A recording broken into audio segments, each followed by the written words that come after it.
the film has, a brilliant mix of comedy and drama. Whenever you're writing, how do you balance the comedy with a sense of seriousness, and to where it's not overboard as far as the comedy goes? Well, I didn't want to make a spoofy movie.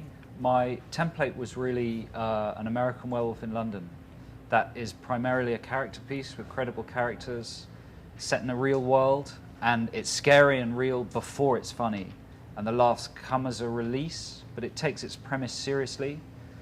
So with Attack the Block, my prime motivation was to tell a story about a character. Mm-hmm. I was interested in the character that John plays, the character of Moses. I was interested in a character who is in a bad place. I was interested in taking the type of character you're usually presented with in this kind of movie, especially in Britain, and then unwrapping him, unfolding him, and doing a kind of character study of him to find out what got him to the place where you see him at the beginning of the film. Mm-hmm. And I thought a good way to do that would be via a crazy alien invasion. So I don't really have any theory or I did it by instinct. Mm-hmm. I'm quite old. I'm in my early 40s. I've wanted to make a film for years and years and years. I've got years of watching movies and opinions, and just like you and mm-hmm. everybody out there, I have my opinion. Movies are like sports for me, Mm-hmm. So when I came to make one, I just relied on all that instinctive stuff. I just did it from the gut, and I wrote what I thought would be funny and exciting. Plus, I did a lot of research. Mm-hmm. I spoke to loads and loads of young people from this environment, the environment we... Kids are funny, mm-hmm. they're interesting, they're intelligent, they're smart. Some of them make the wrong choices, some of them make the right choices, but they were my inspiration. A lot of the lines in the movie are things that kids said to me. That's genuine wit. It's truthful character. Mm-hmm. So the script is a combination of that. The script is a combination of outer space bullshit and hardcore reality. Yeah. Moses, in the film you say his age, and you show sheets. Why do you think that was important to tell? Well, the whole movie is about... In the UK, there are a lot of what are called hood movies, a lot of movies that use this environment, and they're usually quite depressing. In those movies, the kid usually starts out innocent and then is corrupted by the environment. We wanted to start with the downbeat stereotype, mm-hmm. and then reveal the humanity of the creature, of the character. So that was the whole raison d'etre of the film, really.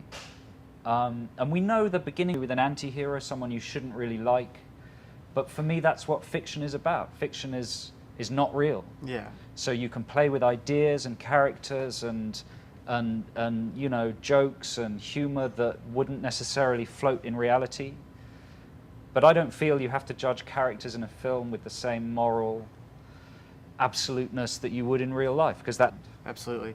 Okay, this is for you, John. You play you're a young man, and you play a young man, an anti-hero, and this is your first feature.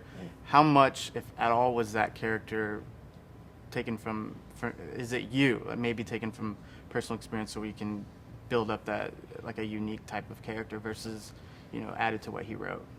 Well, I guess if it was me, I wouldn't be doing my job, because my job is to play another person. Yeah. So no, it wasn't me.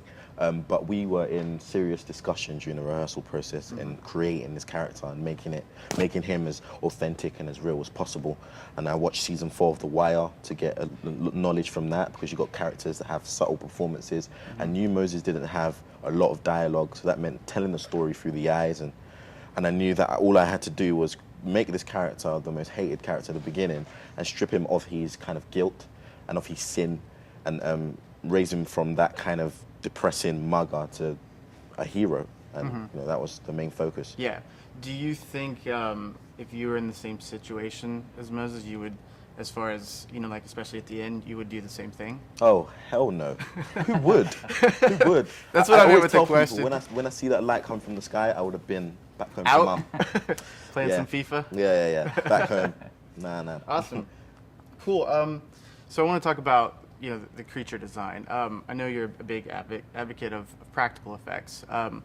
Do you think it's important, especially in the day of, everything's going CGI, more digital, things like that. Do you think it's important for filmmakers to continue with practical effects?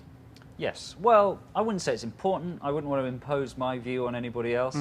But my personal thing is that's what I like. And interestingly, working with Dineg, who did our effects, and a Finnish company called Fido, they agree. They want to use their craft as a way. They said to me, do as much as you can in camera, make it as good as you can in camera, then bring it to us and we will put the cherry on the cake kind of thing. So that's how they like to work. They like their stuff to be invisible. And when you combine practical with a kind of digital adornment, sometimes the audience can't tell where the practical begins and the CGI begins, where the practical ends and the CGI begins. That's what I like. And I think sometimes very big movies, studios announce a delivery date, and often effects companies get, they have to sort of, what's the phrase? They just have to deal with it all. They have to fix the thing. Yeah. So money is pumped and loads of artists are put onto it, and so often it just happens because of circumstance and schedules and stuff. But in terms of an ideal and what personally I like, Attack the Block is representative of that, because our effects are mostly practical. We did everything we could do in camera. One of my favorite effects moments in any movie is in Poltergeist, when the mum remember she goes to the kitchen cupboard and the camera pans across. She picks something up out of the cupboard, she walks back, and all the chairs are stacked. Now that, for me as a kid, was terrifying, startlingly frightening. Yeah. And I remember rewinding it, trying to figure out how they're friends. And that's exciting. That, for me, is the magic of it, and you try and do that with digital effects, and you can answer every question with one word, which is computers. Not to say that there isn't enormous craft and artistry and skill, and particularly design skill that goes into it. But in terms of actual magic, practical magic, which is my favorite Sandra Bullock film, that's kind of what I like. It's not my favorite Sandra Bullock film. And we're done. That's perfect. Talking about the creature, it's a very unique design. And I know you're a big fan of like the critters and gremlins and things like that. I guess just talk about the process of the final design and creating that. The design of the creatures evolved over a very long period. I always thought of Attack the Block like a graphic novel. In fact, when I thought I might not get the money to make it, I wanted someone, which lots of filmmakers do now, I wanted someone to do it as a graphic novel.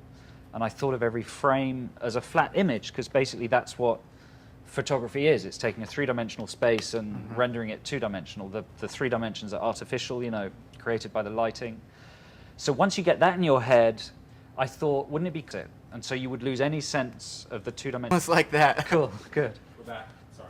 Cool. Yeah. So I guess going back to the creature design and the process of it. Yeah, I always imagined Attack the Block as a graphic novel, as a cartoon strip, because that's kind of what film is. It's is artificial.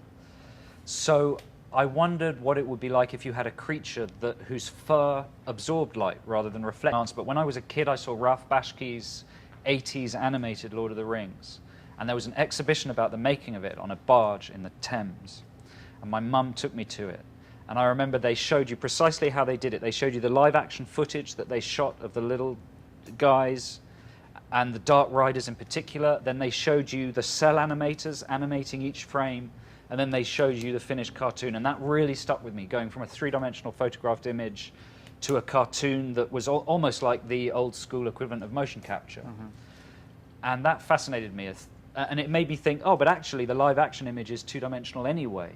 All they've done is colored it in like a coloring book. So that was kind of where it came from, I thought. And then we stitched that into the way we lit the film. I brought the DOP on board really early, and he knew that was what we were going for, so we made sure the contrast levels were sympathetic to that treatment. We watched John Carpenter's The Thing, which has an incredible contrast level with the pitch blacks and the snow white snowiness. So that was kind of the inspiration. And then the teeth is just the idea of practical light, of light in shot, which is always very important to me. Obviously the lights outside of the frame are very important, but for me the light sources in the frame are really important. So I thought it would be cool if these completely dark creatures had one light source. You're saying last night, the closer they got to the pheromone, I guess the brighter. Yeah, if you watch the teeth react to the pheromone, and they glow whiter and hotter the closer they get to the pheromone, and they pulse, and they emit this kind of weird electronic-y sound when they get kind of hungry. It's what lions do, weirdly. Yeah. If they smell the pheromone, which is basically smelling each other's piss on a tree. Cats do it as well. They smell it and go, do this really weird face. I kind of want to get rid of my cat when it does that.